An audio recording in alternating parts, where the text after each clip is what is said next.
దేవుని సంబంధులుగా మనం ఉండాలి అని అంటే, లేక ఉన్నట్లయితే మనకు డైరెక్ట్ గా ఇచ్చేటువంటి ఆశీర్వాదం ఏంటంటే, మీరు పరమున తండ్రి యొద్దకు మీరు తప్పకుండా చేర్చబడతారని జ్ఞాపకం చేయమని.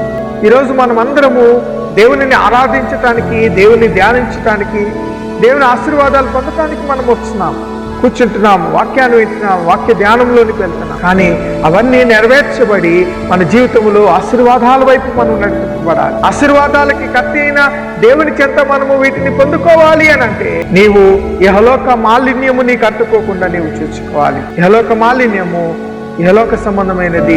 ఇది శరీరాశ, నేత్రాశ, జీవపు దమము. ఇవి దేవుని సంబంధులకు ఉండకూడని లక్షణాలు. తొలగింపబడాలని, దూరంగా ఉండాలని ప్రభు కోరుకుంటున్నాడు. తప్పించుకున్నాము, కానీ మరలా తిరిగి అదే మాలిన్యంలో చిక్కుపడిన ఎడల ప్రభు అంటున్నాడు, వారి కడవరి స్థితి మొదటి స్థితి కంటే మరి ఏమవును, చెడ్డదగునని జ్ఞాపకం చేయబడుతుంది.